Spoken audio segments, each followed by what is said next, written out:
Welcome to the lounge, everyone. My name is Toby Roydell, and today we talk about one of the most discussed topics of our whole era. Of course, it is artificial intelligence.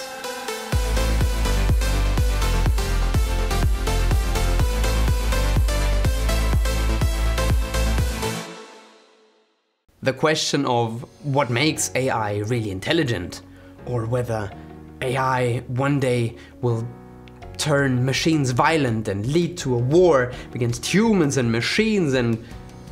Okay, I got carried away a little bit, because this is not what AI currently or in the foreseeable future will do. But it got a lot of people curious of what AI can do and what it is capable of. What it, for instance, is capable of is the thumbnail of today's video. It is AI generated. After a brief introduction of what AI is and what it means, I want to take a deeper dive into AI in the sense and in a bigger scheme of innovations as a whole thing. And to spoil it all in the beginning, it is a little bit overhyped. Many people, however, think that it is not overhyped at all and that it has near infinite potential. All power to them. Artificial intelligence was, is, and will always be a computer. It will never be anything else. It is the calculator of our era. Even though it is a little bit faster than a typical calculator and can deal with way more complex algorithms. But what's an algorithm? One of those buzzwords that always come with artificial intelligence are those algorithms. An algorithm, in fact, is nothing special at all. It is, simply put, a manual. A manual for computers and programs. It tells them, do this, and then do that. And if this happens, do something else instead. And they follow those algorithms step by step, and they loop them, and do different stuff, and take a turn here and take a turn there. But those algorithms can get really, really, really big and complex. And that's what makes them really, really difficult to understand for noobs such as me. There are so many different kinds of AI that I would need a video for every single kind of AI, and sometimes one video isn't even enough for that. So, for the sake of today's video, I just randomly picked one kind of AI and give a brief twist on it. So, the one I picked is generative AI. Generative AI finds patterns and structures in existing data in order to create something new that hasn't been there before, that's entirely new, but shares similarities with the data it has been fed with. So you could say, in terms of AI, it is learning. It is learning from the data that it is given and produces something entirely new with the same patterns and structures. And this is what someone means when they say the AI has been trained with this or that data set, or with this data it has been fed or it has been trained. So that is basically it.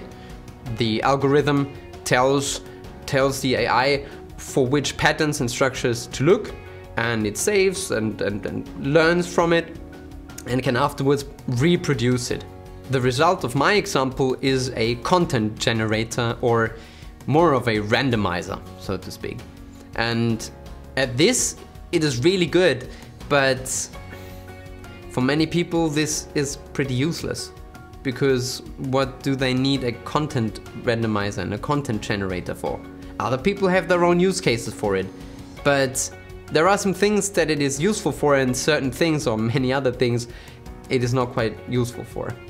And the fear always stays that it is, in the end, nothing more than a nice to have and a play tool, but nothing of significant use that will prevail on to the next few decades, which will be seen.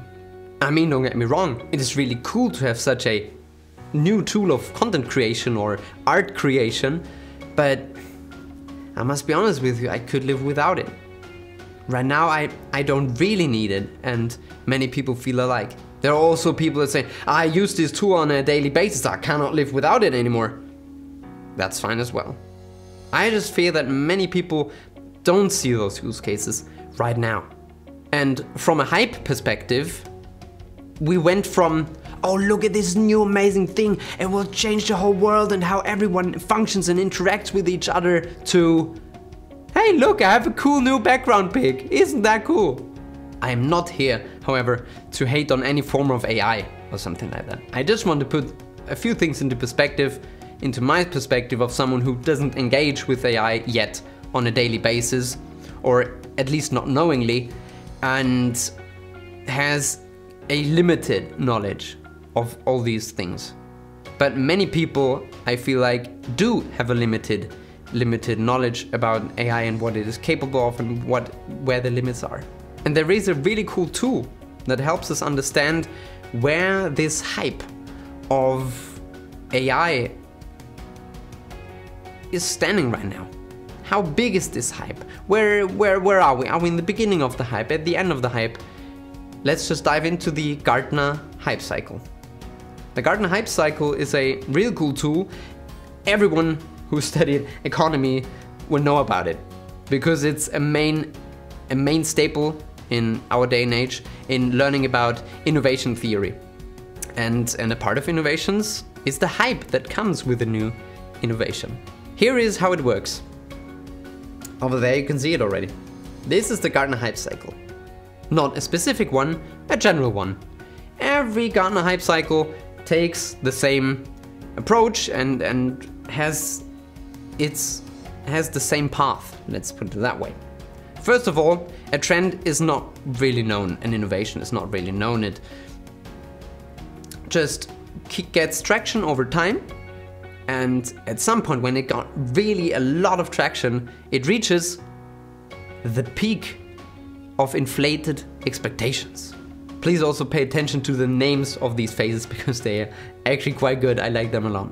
At this point, at the peak, people will start saying, this will solve everything, and we need to focus on that.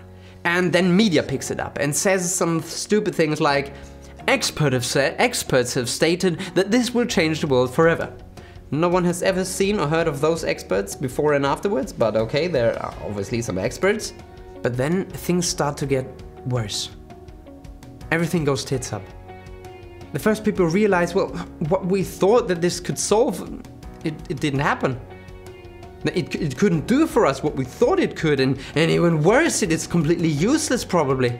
And it may even cause damage and harm people. And then at the lowest point, we reach the trough of disillusionment. And we're quite sad, because we thought we could solve everything with it, and we really can't. And that's sad. But it doesn't stop here. As time goes on and people realize on a less hyped level what the real strengths and weaknesses of a technology, of a new innovation, of a trend really are, they can pick up on what it is actually useful for. This process of gaining new hope in our technology, in our innovation, is called the slope of enlightenment, because there is a little light at the end of the tunnel that we hope it will be useful at some point in time. And finally, we reach the plateau of productivity.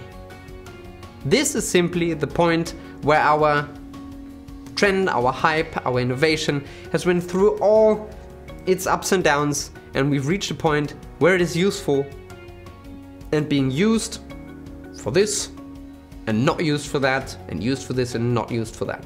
And if this was all way too complicated for you and you need it visualized in a different way, here is the Gartner Hype Cycle for dummies. So let's get back to generative AI, the thing that I was talking about before. And let's see where it is on its own Gartner Hype Cycle. Like, yes, of course, there is an own Gartner Hype Cycle for AI. There's also a Gartner Hype Cycle for health, and a Gartner Hype Cycle for this and for that. Pretty much everything has its own hype cycle. And it's very interesting. It mostly focuses on technologies. This is what it does best, in my opinion. So let's look at the one for AI.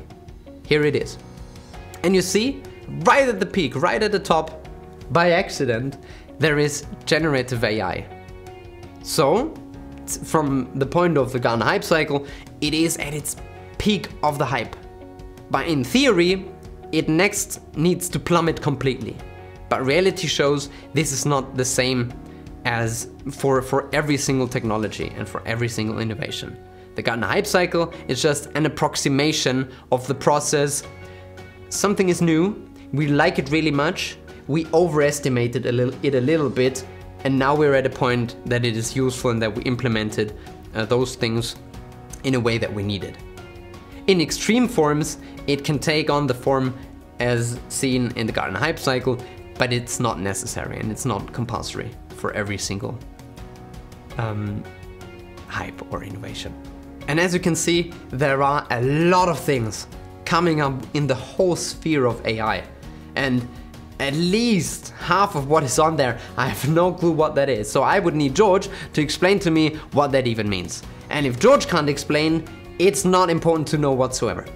With that being said, I hope you enjoyed watching and listening to today's video about a topic that is absolutely not in my comfort zone, AI.